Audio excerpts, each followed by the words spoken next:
حرمت روح پیمبر یک نظر کن سوئے ماں اللہ وبرکاتہ نحمده ونصلي على رسوله الكريم اما بعد فاعوذ بالله من الشيطان الرجيم ببركة بسم الله الرحمن الرحيم فيها يفرق كل امر حكيم صدق الله مولانا العظيم وبلغنا رسوله النبي الامين المكين المبين المعين الكريم ونحن على ذلك لمن الشاهدين والشاكرين والحمد لله رب العالمين. حضرات محترم، یہ ایک ایسی رات ہے جس میں مرنے اور پیدا ہونے والوں کی فہرست اور عمل اٹھائے جاتے ہیں. یہی ایک رات ہے جس میں گنہگاروں کے گناہ بخش دیے جاتے ہیں. یہی ایک رات ہے جن کے پاس مسلمانوں کو اپنے گناہوں کی مغفرت کے لیے رب کی بارگاہ میں توبہ کرنے کا ایک موقع ملتا ہے. یہ ہم لوگوں کے لیے ایک آفر ہے. یہ توبہ کرنے کی رات ہے. اپنے گناہوں سے توبہ کرنے کی یہ رات اپنے گناہوں سے توبہ کرنے کی رات ہے. اور اس رات اگر کوئی بندہ چاہے کتنا بڑا گنہگار ہی کیوں نہ ہو، اگر وہ سچے دل سے توبہ کر لے تو اللہ اس کے گناہوں کو معاف فرما دیتا ہے. کیونکہ رحمت بحق نمی جوید، اللہ کی رحمت بندے کی بہانہ تلاش کرتی ہے. تو ایک کفن چور تھا، وہ 1000 کفن چرا چکا تھا. 999 کفن چرانے کے بعد جب 1000 کفن چرانے کا نمبر آیا تو وہ مالدار گھرانے کی لڑکی تھی. اور کپڑے جو لائے تھے قیمتی کپڑے لائے تھے، یعنی دیبا کا کپڑا. اور کفن چور جو قبر کھودتا تھا ان سے ان کی دوستی تھی. تو قبر کھودنے والے نے کفن چور کو اطلاع کر دی کہ آج ایک مالدار گھرانے کی ایک لڑکی کا انتقال ہو چکا ہے اور اچھا کپڑا پہنایا گیا، دیبا کا کپڑا، بہت قیمتی کپڑا، اور قبر کا نمبر بھی بیٹھا دیا. آج کے دور میں وہ نہیں ہوتا ہے، اس وقت غریبی کے زمانہ نمبر بھی دے دیا اور کفن چور کی اطلاع کر دی. تو کفن چور چرانے کے لیے چلا گیا. رات کو گئے، قبر کھودا اور میت کو نکالا گیا. اب میت کو نکالنے کے بعد اس کی دودائی روشنی میں، آسمان کے ستارے کی روشنی جب اس میت پر پڑی، میت کو نکالا تو اس کفن چور نے اس مردہ لڑکی سے بدفعلی کیا. تو اس مردہ لڑکی نے ایک آواز دی، اے کمبخت، تو نے مجھے قبرستان میں اتنے لوگوں کے سامنے ناپاک کر دیا، آخر میں ان قبرستان والوں کو کون سا منہ دکھاؤں گی. اب یہ آواز ان کے کانوں میں گونجنے لگی. کھانا پینا چھوڑ دیا وہ کفن چور، اب کفن چوری چھوڑ دیا اور اس لڑکی کی آواز ان کی کانوں میں گونجنے لگی. تو وہ روتا ہوا وہ بندہ سرکار دو عالم صلی اللہ تعالیٰ علیہ وسلم کے گھر کے پاس بیٹھ گئے اور اپنے ہاتھ سے دھول کو اٹھا کر سر پر ڈالنے لگے.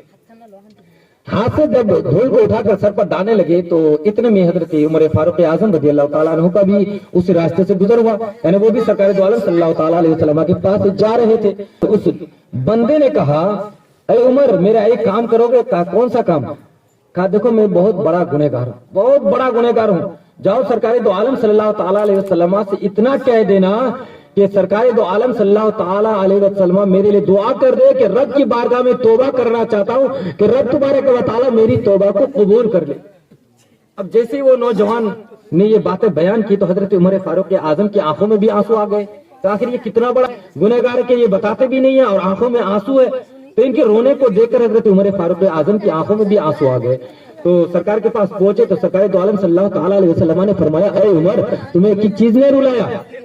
تو حضرت عمر فاروق اعظم نے عرض کی، یا رسول اللہ صلی اللہ تعالیٰ علیہ وسلم، کیا بتاؤں، آپ کے گھر کے سامنے ایک بندہ ہے، ایک نوجوان ہے جو اپنے ہاتھ سے دھول کو اٹھا کر اپنے سر پر ڈال رہے ہیں اور عرض کر رہے ہیں کہ اے عمر، سرکار کے پاس جا رہا ہوں، میرے لیے التجا کر دینا کہ سرکار دعا کر دے کہ میری توبہ رب کی بارگاہ میں قبول ہو جائے.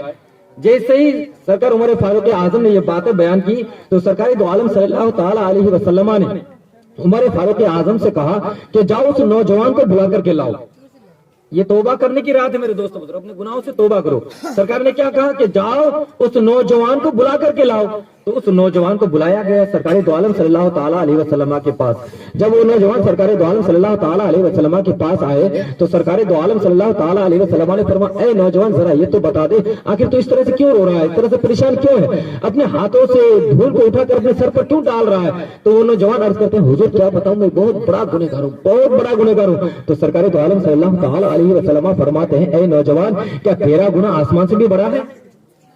तवज्जो, क्या तेरा गुनाह आसमान से भी बड़ा है? वो नौजवान अर्ज करते हैं, हाँ हुजूर मेरा गुनाह तो आसमान से भी बड़ा है। फिर सरकार दो आलम सल्लल्लाहु ताला अलैहि वसल्लम अर्ज करते हैं, ए नौजवान क्या तेरा गुनाह जमीन से भी बड़ा है? फिर वो नौजवान अर्ज करते हैं, हाँ हुजूर या रसूलुल्लाह सल्लल्लाहु ताला अलैहि वसल्लम मेरा गुनाह जमीन से भी बड़ा है। तब सरकार दो आलम सल्लल्लाहु ताला अलैहि वसल्लम फिर फरमाते हैं, क्या तेरा गुनाह समंदर के झांकों से भी बड़ा है? वो नौजवान फिर अर्ज करते हैं, हाँ या रसूलुल्लाह सल्लल्लाहु ताला अलैहि वसल्लम मेरा गुनाह समंदर के झांकों से भी बड़ा है। अब तो चौथी बार सरकार दो आलम सल्लल्लाहु ताला अलैहि वसल्लम अर्ज करते हैं, ए नौजवान जरा ये तो बता दे क्या तेरा गुनाह अल्लाह की रहमत से भी बड़ा है? डॉक्टर साहब लगा, क्या तेरा गुनाह अल्लाह की रहमत से भी बड़ा है? अब वो नौजवान खामोश हो गए, कोई जवाब नहीं उसके पास, खामोश हो गए। सरकार दो आलम सल्लल्लाहु ताला अलैहि वसल्लम अर्ज करते हैं, ए नौजवान जरा बता तो दे क्या तेरा गुनाह अल्लाह की रहमत से भी बढ़कर है? मगर नौजवान के पास कोई बात नहीं, बंद जुबान है, बोलते नहीं है। सरकार दो आलम सल्लल्लाहु ताला अलैहि वसल्लम फरमाते, ए नौजवान जरा बता तो दे आखिर कौन सा ऐसा गुनाह किया, आखिर कौन सा ऐसा गुनाह किया? अब वो नौजवान रो रो कर अर्ज करते हैं, या रसूलुल्लाह सल्लल्लाहु ताला अलैहि वसल्लम मैं कफन चोर हूं और ये मेरा 1000वां कफन चोरी था। मैं जब 1000वां कफन चोरी करने के लिए गया तो एक मालदार लड़की का इंतकाल हो चुका था और अच्छा कपड़ा दिया था, तो मैंने उसको कब्र खोद कर उसको निकाला और उसके साथ मैंने बदफेली की। जैसे मैंने उसके साथ बदफेली की तो उस लड़की के इससे एक आवाज आई कि ए नौजवान तूने इतने कब्रिस्तान वालों के सामने मुझे नापाक कर दिया, आखिर इन कब्र वालों को मैं कौन सा मुंह दिखाऊंगी। जैसे उस लड़की ने यह बात कही मैं कफन छोड़कर वहां से भाग निकल आया और आज तक वो आवाज मेरी कानों तक गूंजती रहती है, या रसूलुल्लाह सल्लल्लाहु अलैहि वसल्लम मैंने खाना पीना छोड़ दिया है, मैं सच्चे दिल से तौबा करने के लिए आया हूं, मैं सच्चे दिल से तौबा करने के लिए आया हूं। सरकार दो आलम सल्लल्लाहु ताला अलैहि वसल्लम ने फरमाया, ए नौजवान तू जल्दी से दूर हो जा, ए नौजवान तू जल्दी से यहाँ से हट जा कि तेरी वजह से अल्लाह का अजाब नाजिल ना हो जाए। हालांकि कोई नफरत से नहीं बल्कि मोहब्बत से कहा सरकार ने कि तू दूर हो जा के अल्लाह का अजाब नाजिल ना हो जाए। तो सरकार दो आलम सल्लल्लाहु ताला अलैहि वसल्लम ने क्या कहा, क्या अल्लाह की रहमत से भी तुम्हारा गुनाह ज्यादा? तो जब सरकार ने कहा तू यहाँ से दूर हो जा तो वो नौजवान घर बार सब छोड़कर जंगल चला गया, सब छोड़कर जंगल चला गया, रोने लगे और अपने हाथों से धूल को उठाकर सर पर मारने लगे। रो रो कर 40 दिन गुजार दिए। 40 दिन के बाद उन्हें वो बात याद आई जो सरकार दो आलम सल्लल्लाहु ताला अलैहि वसल्लम ने फरमाए थे, कई नौजवान क्या अल्लाह की रहमत से भी तुम्हारा गुनाह ज्यादा है? रास्ता बताने वाले कौन है भाई? सरकार। रास्ता बताने वाले कौन है? सरकार दो आलम सल्लल्लाहु ताला अलैहि वसल्लम। अगर सरकार ना बताते कि अल्लाह की रहमत से तुम्हारा गुनाह ज्यादा है, सरकार चाहते दुआ कर दे, दुआ कबूल हो जाती, तौबा कबूल हो जाती, तो ये सारी बातें फिर बयान करने की जरूरत पेश नहीं आती। मगर सरकार को अपनी उम्मत से किस कदर मोहब्बत है वो बयान करना मकसद था कि मेरी उम्मत चाहे कितना ही बड़ा गुनहगार क्यों ना, अगर सच्चे दिल से तौबा कर ले तो रब तबारक व तआला माफ फरमा देगा। तो वो नौजवान 40 दिन तक रोते रहे जंगल में, जंगल के पत्ते पानी वही दरिया के समंदर के पानी पीते रहे। 40 दिन के बाद उस नौजवान को सरकार दो आलम सल्लल्लाहु ताला अलैहि वसल्लम की वो बात याद आ गई कि सरकार ने फरमाया, ऐ नौजवान क्या अल्लाह की रहमत से भी ज्यादा तुम्हारा गुनाह है? अल्लाह अकबर। जैसे ही वो नौजवान को ये बात याद आ गई, वो नौजवान खुदावंद कुद्दूस की बारगाह में अर्ज करते हैं, ऐ पाक परवरदिगार अगर मेरा गुनाह तेरी रहमत से बढ़कर है तो मुझे ऐसा सजा दे जो आज तक तूने किसी को नहीं दिया, और अगर मेरा गुनाह तेरी रहमत से कम है तो फिर मुझे माफ कर दे, और अगर मुझे माफ कर दे मेरी तौबा कबूल कर ले। तो ये बात सरकार दो आलम सल्लल्लाहु ताला अलैहि वसल्लम तक पहुंचा दे। इतने में हजरत जिब्रील अमीन हाजिर होते, सरकार दो आलम सल्लल्लाहु ताला अलैहि वसल्लम के पास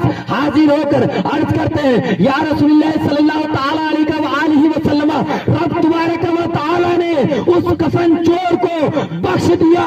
इतना कहना होता है कि सरकार दो आलम सल्लल्लाहु ताला अलैहि वसल्लम मुस्कुरा देते हैं, ऐ जिब्रील अमीन, क्या उस नौजवान को, उस कफन चोर को रब तबारक व तआला ने बख्श दिया?